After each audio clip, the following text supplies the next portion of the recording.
अभी माता जी यहाँ हैं, इनका नाम हुआ गुमती माता जी के नाम से जानी जाती हैं।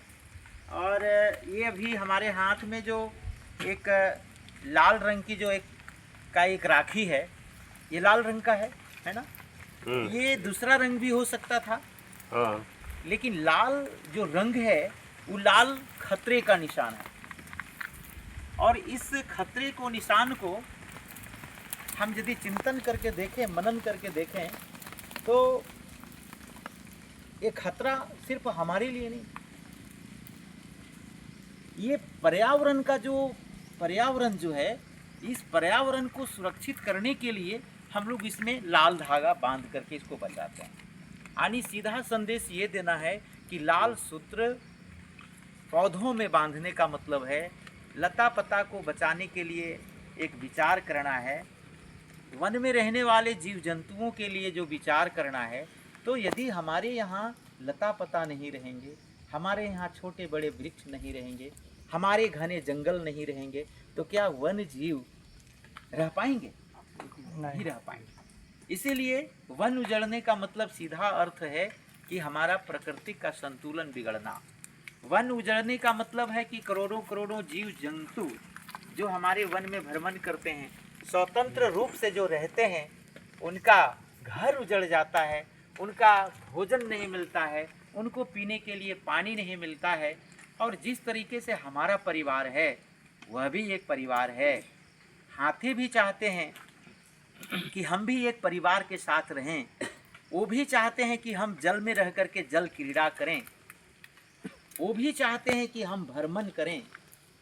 क्योंकि वो भ्रमण नहीं करेंगे तो संभवतः ऐसा चिंतकों का और जो एक्सपर्ट हुए हैं उनका यही मानना है कि हाथी जो हैं, जिसको हम लोग गजराज कहते हैं, हमारी संस्कृति में समृद्धि का प्रतीक भी माना जाता है। गांव में पहले आते थे, अब तो गांव-गांव घूम रहे हैं। इसके पीछे कारण क्या है? जो वन का जो एक व्यवस्था है, जो मनुष्य का जो एक विचार है, वो विचारों में थोड़ा बदलाव हो गया है। हम सभी परंपरा को पर्यावरण से जोड़ने का प्रयास जो है वो हमारे पूर्वजों ने किया है, और वन जो है वो पूर्वजों का ही धरोहर है। इसलिए वन बचेगा तभी ये जीवन बचेगा। इसीलिए पर्यावरण का खतरा है, तो इसे खतरा नहीं हो, इसीलिए हम पेड़ पौधे में लाल रंग का राखी बांधते हैं और बचाने का जी जान से ये संकल्प लेते हैं, है ना। जीव जगत का कल्याण तभी होगा जब पर्यावरण शुद्ध होगा, जब पर्यावरण मजबूत होगा, जब जंगल बचेगा, जब लता पता होगा, जब बादल का वातावरण बनेगा, जब वर्षा होगी, तभी किसान भाई समृद्धशाली होंगे, हम सभी का अनाज मिलेगा। और वही अनाज हम भी खाते हैं, किसान भी खाते हैं और देश के नौजवान भी खाते हैं। इसलिए वन बचाना यह एक संस्कृति का हिस्सा है और हमारे पूर्वजों ने उसको परंपरा से जोड़ा है। वृक्षों की पूजा, प्रकृति की पूजा, सरहुल पूजा, माताएं बहनें बट वृक्ष की पूजा, ये सभी करते हैं।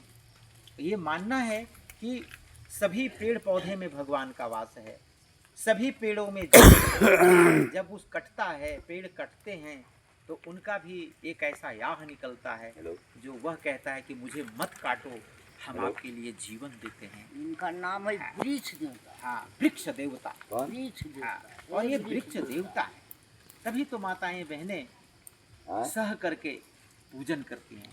चाहे वो कर्मा पूजा के रूप में कर्म की डाली की पूजा करें, चाहे वो बट वृक्ष के दिन, पूजा के दिन में उपवास रख करके पूजा करें, चाहे सरहुल है सरहुल मनाएं।